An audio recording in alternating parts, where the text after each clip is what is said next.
Bakunzi ba Karumeri TV aho muri hose mudukurikiye turabashuhuje abanyarwanda bari mu gihugu mu Rwanda, abari muri diaspora, abari hirya no hino mwese mwumve muko tubashuhuje kandi tubifuriza umugisha w'Imana. Imana ibahe umugisha aho muri hirya no hino kandi tubonereho n'umwanya wo kwihanganisha abagiye bafite ibibazo bigiye bitandukanye byo mu buzima. Isi niko yubatse, isi ifite ibibazo bigiye bitandukanye kandi bigera ku buzima bwacu bikatugiraho ingaruka zigiye zitandukanye, ariko aho muri hose ndabihanganishije mukomere kandi mwikomeze ku mwami Yesu. Uko Imana ari kera n'uyu munsi niko ikiri, uko yatabaraga batubanjije n'ubu niko igitabara. Mukomeze muyiringire, mukomeze muyishikamisheho umutima. Muri yavuze ngo ugushimikamisheho umutima mwami uzamurinda, azaba amahoro masa kubera ko akwiringiye. Aho muri rero hirya no hino mukomeze mwiringire Imana.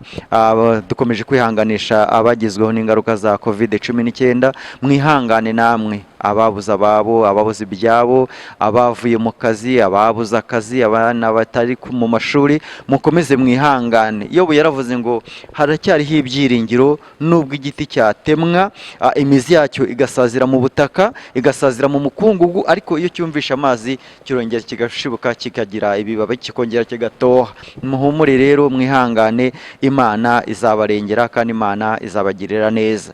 Ni reverien rero mukomeje kuganira uyu munsi kugira ngo twongere dukomeze tuganire ku magambo y'Imana amwe namwe agiye atandukanye, kugira ngo turebe ko uru rugendo twazarusoza amahoro, Imana yazadufasha. Reka n'ubundi dusenge dushima Imana, niturangiza tuganire ku magambo Umwuka Wera yashyize ku mutima wanjye. Mana, mu izina rya Kristo turagushimiye ko uduhaye umwanya wo kuganira ku ijambo ryawe. Turagushimiye ko uyu munsi twemereye twaba tugiye kuganira n'abera bose aho bari hirya no hino mu mirimo itandukanye. Umwanditsi avuze ngo ijambo ryawe ntago rizagenda ubusa, kandi aravuga ngo kwigisha kugwa nk'imvura, amagambo yawe agatemba nk'ikime. Nsenge abantu bose turikumwe tugiye kumva ijambo ryawe, kugira ngo bane natwe Umwuka Wera aze abe ku buzima bwacu. Ndagushimiye ko ugiye kubana natwe, dusinze dushima mu izina rya Yesu, amen. Reka dusome mu rwandiko rwa kabiri rwanditswe na Petero, igice ni icya mbere umurongo n'uwa 10. Haravuga ngo nicyo gituma bene data mukwiriye kurushaho kugira umwete wo gukomeza guhamagarwa no gutoranywa kwanyu, kuko nimukora ibyo ntabwo muzasitara na hato, ahubwo bizabaha rwose kwinjira mu bwami butazahanguka bwa Yesu Kristo, ari we mwami n'umukiza wacu, amen. Aya magambo tugiye kuganiraho avuga kuzirikana cyangwa se kwita ku muhamagaro. Cyagiye Imana iguhamagara, cyagiye Imana ikurehereza kugira ngo uze ukore umurimo wayo cyangwa se ube mu nzu y'Imana. N'ayo magambo rero tugiye kuganira, kuko benshi baretse umuhamagaro, benshi barawutakaje. Aya magambo nahaye insanganyamatsiko ivuga ngo kwibona cyangwa se gukorera ijuru nkaho ari wowe wenyine uri kurijyamo. Gukorera ijuru nkaho ari wowe wenyine uri kurijyamo, kandi ukabona abantu bose abo muziranye abagukikije nkaho nta muntu n'umwe uri kujya mu ijuru, uri kujya aho uri kujya. N'ayo magambo tugiye kugenda tuganiraho, kuvuga ngo wowe nimba uri umukristo, nimba ukishijwe, nimba uri umugenzi ujya mu ijuru, ukifata nkaho ari wowe wenyine uri kurijyamo, nta wundi muntu mufitanye gahunda, nta wundi muntu muri kumwe, nta wundi muntu uri bubaze ibitekerezo, ukisunga Bibiliya, ijambo ry'Imana. Ibyo bizagufasha. Ubundi ukabona abantu bose nkaho nta muntu n'uyu n'umwe uri kujya mu ijuru, nkaho nta muntu n'umwe mufitanye gahunda yo kujya mu ijuru. Bakunda kudushishikariza kwirinda COVID-19.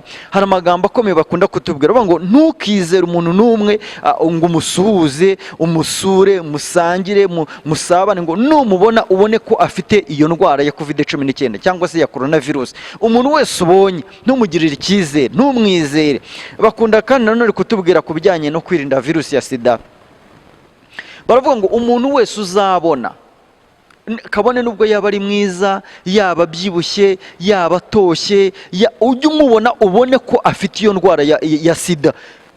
uwo ari we wese uzabona ibyo yakubwira byose kugira ngo wirinde sida, kugira ngo utayandura, nuko uzabona umuntu wese ukamutekereza ko yanduye sida, kabone n'utayifite, yaba ari umugabo wubatse, yaba akiri umwana w'umukobwa ufite imyaka 15, yaba ari umuhungu ufite 12, ukamubona ko afite sida, bizatuma utandura sida, bizatuma wirinda ubusambanyi, bizatuma umuntu wese umubona ukagira amakenga, bizaguhakurama umubiri wawe ari muzima, bizaguhakurama ubugingo bwawe ari buzima. Niyo mpamvu nanjye nahaye aya magambo insanganyamatsiko ivuga ngo umuntu wese uzabone ko adafite gahunda yo kujya mu ijuru, umuntu wese uzakuganiriza, n'uwo musengana, n'uwo mubana mu itorero, uwo mubana muri korari, uwo mufitanye titire zingana, uzamubone ko atajya mu ijuru, uzamubone ko ari wowe wenyine ufite gahunda yo kujya mu ijuru. Kuko Imana yagiye ihamagara abantu batandukanye, ntabwo yigeze ihamagara mu kivunge, ntiyigeze ihamagara itsinda, ntiyigeze ihamagara sosiyete, oya, yagiye ihamagara umuntu umwe ku giti cye. Kandi Imana ihamagara umuntu umwe ku giti cye, ntabwo tuzi ibyo yamubwiye. Sawuli arimo ajya i Damasiko kurenganya ubwoko bw'Imana, yaratunguwe n'umucyo ukomeye, yumva ijwi riramuhamagaye. Abo bari kumwe bagiye kurenganya abantu, nta wigeze wumva ijwi rivuganye na Sawuli, ariko Sawuli yararyumvishe, yumva Imana iramuhamagaye, ahita avuga ngo urinde mwami uwo ndenganye nka kwizera. Bafite ibyo bavuganye ariko abandi bantu batigeze bumva. Paulo ari mu nkuge bagiye i Roma ari kumwe n'izindi mbohe, yumvishe ijwi, ariko izindi mbohe zari kumwe ntizigeze zumva iryo jwi, kandi Sawuli we yararyumvishe, avuga ati numvishe umwami avugana nanjye. Bivuze ngo rero umuntu yumva ijwi ry'umuhamagaro, nta wundi muntu uryumvishe. Umuntu yumva kondisiyo y'umuhamagaro, nta wundi muntu wumvishe izo kondisiyo. Bivuze ngo ni wowe Imana yahamagaye, nta wundi Imana yahamagaye, ni wowe wenyine, ni wowe wenyine Imana yatoranije. Abo bandi muri kumwe nta kimenyetso ufite kigaragaza ko Imana yabahamagaye, ariko wowe uragifite.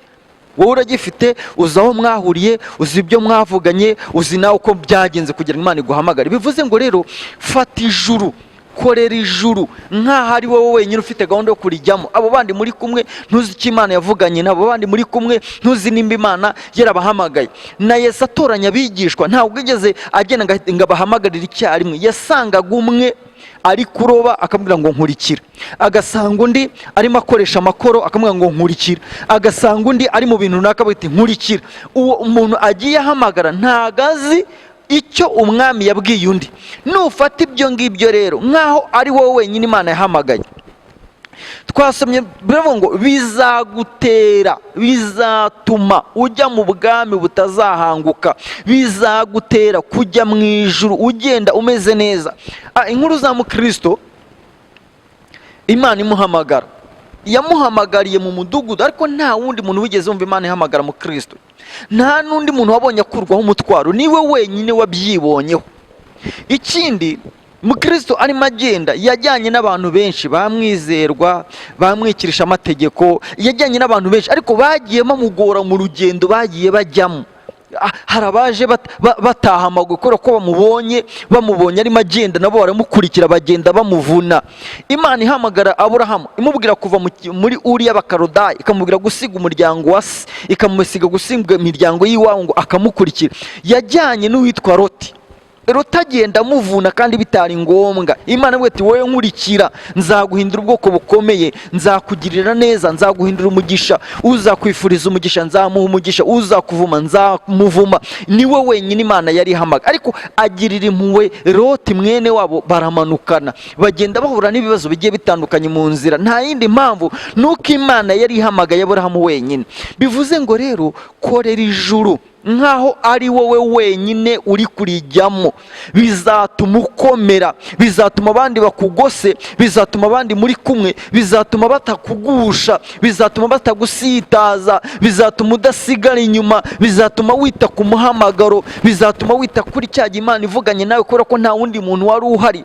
Kubera ko benshi bavunwa nabo bari kumwe, benshi bavunwa n'abakristo bagenzi babo, benshi bavunwa nabo bafitanye urugendo. Abandi bakirirwa bavuga abo babonye ngo uriya si umukristo. Oya, wowe menya ibyawe, wowe menya Imana yawe. Dawidi yaravuze ngo Salomo mwana wanjye, ujye umenya Imana ya so, iyo yakoreraga aba ariyo nawe uzakorera.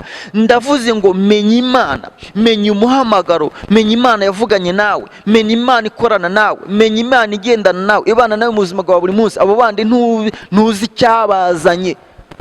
icyabazanye, abantu bazonwa n'ibintu bitandukanye. Abisirayeli bava muri Egiputa bahagurukayo, Imana yahagurutse yabahagurukije yavuganye nabo. Iravuga ngo mwitegure ejo muzambuka. Havamo abasirayeli b'injajwa cyangwa se bakunda kuvuga amagambo, baragenda babibwira abanyegiputa ati Imana yacu yavuze ko ejo tuzagenda. Bahita baza bababwira ikimenyetso Imana babwiye, nabo baragikora, bivanga nabo bagendana nabo. Ariko mu rugendo nibo bagiye babaremerera, nibo bagiye babavuna, nibo bagiye babasitaza, nibo icyo kivange cyose cyatumye abisirayeli bigumura ku Mana. Icyo kivange cyose cyabo bahagurutse Imana itavuganye nabo, abo bahagurutse batari mu muhamagaro, bagiye bagora abisirayeli kugira ubwo bagiye bapfira mu butayu, bagiye bapfira mu nzira kubera kwivanga. Bivuze ngo rero menya, ita ku muhamagaro. Imana yavuganye nawe ngo iki ujya guhamagarwa, ujya guhaguruka, Imana yavuganye nawe ngo iki. Abo bandi se uzi yaravuganye nabo iki? Kabone nubwo mwasengana, kabone nubwo mwarara mu masengesho, kabone nubwo muba mu itorero rimwe, kabone nubwo mwamuva indimwe, mwaronse ibere rimwe, ntabwo uzi icyo Imana yavuganye nabo. Wowe rero ita ku byawe, wowe ita ku bikureba, wowe ita ku by'Imana yavuganye nawe. Nubyitaho, nubikurikiza, bizatuma ujya mu bwami butazahanguka, bizatuma ujya mu bwami bw'iteka, uri umukristo muzima kandi ukomeye muri uru rugendo. Bene data mudukurikiye, nshuti z'umusaraba turi kuganira, kuvuga ijuru no kurijyamo ni ibintu bibiri bitandukanye. Kurivuga biroroshye, nta muntu n'umwe utarivuga, nta muntu n'umwe utariririmba, nta muntu n'umwe utasoma Bibiliya, nta muntu n'umwe utabyina, oya, nta muntu utabikora. Ariko kurijyamo ni kondisiyo, kurijyamo birakomeye, kurijyamo biragoye. Yesu yaravuze ngo uhere mu gihe cya Yohana Umubatiza ukageza none, ubwami bwo mu ijuru buratwaranirwa, kandi intwarane zibugishamo imbaraga, intwarane zibugishamo ingufu. Ndavuze ngo uhere muri icyo gihe cya kera ukageza none, ubwami bw'Imana buratwaranirwa. Inzira ijya mu ijuru irafunganye, bidusaba guharamagara, bidusaba kugenda twiyoroheje, bidusaba gutakaza ibyacu, bidusaba kubura ibyacu, bidusaba ibyo byose, bidusaba kunyura ahantu hakomeye, kuko ubwami bwo mu ijuru buratwaranirwa kandi inzira ibuganamo irafunganye. Naje kukubwira ngo wowe ita ku muhamagaro wawe, ita kuko niwe Imana yahamagaye, niwe Imana yatoranije. Abandi ntuzi icyo Imana yavuganye nabo, ntuzi nimba Imana yarabahamagaye. Abantu duhurira mu rusengero ariko ntabwo uzi nimba Imana yarabahamagaye, bagenzwa n'ibintu bitandukanye. Hari abaza baje kwiba, akavuga ngo nzajya mu rusengero nibemo, wa muntu ukagira ngo ni mwene so. Hari n'abandi baza bavuga ngo mu itorero runaka habamo abakobwa beza, bambara neza, batiyandaritse, nzajyamo ndebe ko nabonamo umukobwa tuzabana. Akaza aricyo kimuzanye, ataje gukizwa. Hari n'undi uvuga ngo ngewe unywa inzoga nyinshi cyangwa se ndagasipamba mu bigare bitandukanye, none reka nzajye mu rusengero, ahari wenda amafaranga najyaga ntakazanywa mpindaya, wenda bizatuma nyabika, bizatuma nyasevinga, wenda azangirira umumaro. Akajya muri iryo torero gutyo, ataje gukizwa, ataje gusenga, ahubwo aje kugira ngo ajye abone uko asevinga amafaranga. Ntazi gukizwa ibyo ari byo, ntazi agakiza icyo ari cyo, ntabyo azi, nicyo kimuzanye. Uwo naza rero uzagira ngo ni mwene so, ariko ntabwo ari mwene so, aje kugira ngo ajye abone uko asevinga. Hari abakobwa nanone bavuga ati wajya muri iriya torero harimo abasore, nimbona muri ya musore tuzabana, tuzashingana urugo. Uwo nguwo nta kindi kimuzanye, ni umusore, ntabwo azanywe no guhunga umujinya uzatera, ntabwo azanywe no guhunga inkota izarya abanzi b'Imana, ntabwo azanywe n'agakiza, oya, aje kugira ngo azabone umusore babana. Yesu Kristo ngo umunsi umwe yigeze gutubura imigati, abantu bararya barahaga. Muri uko guhaga bukeye bajya kubwira abantu, umwami twakurikiye atubura imigati, atubura amafi. Abantu barazamuka bamusanga ku musozi, baragenda arabigisha, abigisha ijambo ry'Imana. Ariko uko abigisha, kubera ko batazamutiye kumva ijambo ry'Imana, bakajya bavuga ngo bose koko aratubura imigati ryari, bose koko batangira kumubwira, ariko se mwami urakora ikimenyetso ki kugira ngo tukwemere? Bigezeho yise kubera ko yari abazi biri mu mitima, arababwira ngo ntago mwazanywe nuko munkunda, ntago mwazanywe n'ubugingo buhoro, ahubwo ni ya mitsima mwariye niyo muje gushaka, ntago ari ijambo ry'Imana, ntago ari uguhunga. Ababwira amagambo akomeye ngo ninjye mutsima w'ubugingo, ninjye mutsima munutse uva mu ijuru, undya ntago azagira inzara ukundi. Batangira kwivovota ngo ubuse ngo yaba umutsima gute. Kumbi bashakaga imitsima, n'abigishwa kugeza ubwo byabagezemo nabo bari mu mitima baritonganya bashaka kugenda. Atavuga ngo ubuse namwe mushaka kugenda, namwe muragiye. Baravuga ngo twakuvaho tukajya kuri nde? Kare ufite amagambo meza kandi y'ubugingo.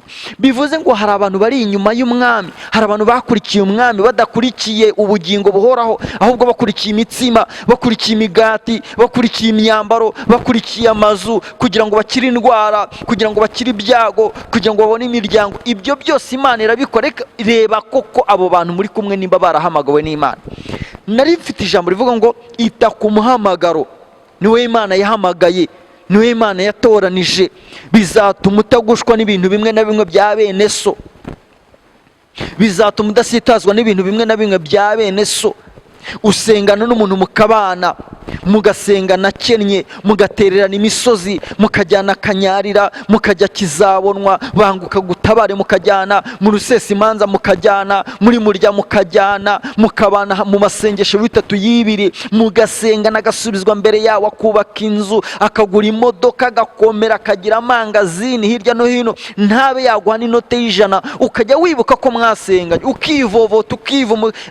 Ni ibiki? Komeza icyo ufite, hatagira ugutwara ikamba ryawe, wicumuzwa n'ibyo. Wenda si umugenzi ujya mu ijuru, wenda icyamuzanye n'ibintu none arabibonye, ikintu cyamuzanye n'ibintu none arabibonye, wigushwa n'ibyo.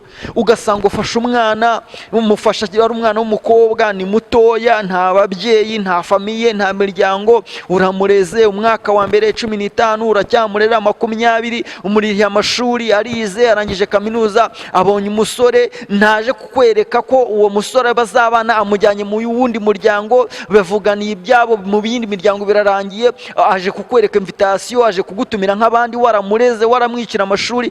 Ibyo bizakuvuna.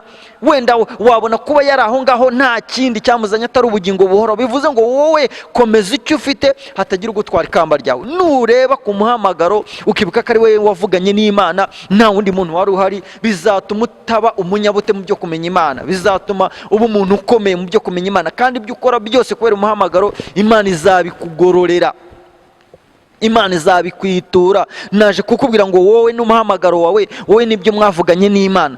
Kandi reka nkubwire ngo nta mpamvu nimwe ntuzavuga ngo bene data barangushije, ntuzavuga ngo abo twasengana barangushije ngo niyo mpamvu nabivuyemo, ntuzavuga ngo perezida wa korali yarangushije, ntuzavuga ngo umushumba wanjye niwe wangushije. Nta kintu na kimwe uzireguza imbere y'Imana, ko Imana yahamagaye wowe wenyine. Niyo mpamvu bivuze ngo dore mbatumye nk'intama mu masega. Niyo mpamvu bivuze ngo dore mwebwe ndabatumye mugira ubwenge nk'ubw'inzoka, mugira amahugu nk'ay'inuma, ndabatumye hagati y'amasega aryana. Wenda ahantu uri ni mu masega, ntago ari muri bene so. Ahantu uririmbira wenda ni mu masega, ahantu usengera wenda ni mu masega, ntago ari. None wowe utangiye ngo none ngo barancumuza, ngo barandemereza, ngo inzoka yanjye n'izuriya ntibihura nyine, kubera ko nawe wenda atari umugenzi ujya mu ijuru. Ita ku muhamagaro wawe, ita ku muhamagaro wawe. Niyo magambo nari mfite. Bene data, mwigushwa n'ibintu bitandukanye, mwigushwa nabo mwigushwa n'ibyo ngibyo. Ubwami bwo mu ijuru buratwaranirwa. Ntago turagera aho tumena amaraso turwana n'ibyaha, ntago turagera ahantu hari intambara ikomeye.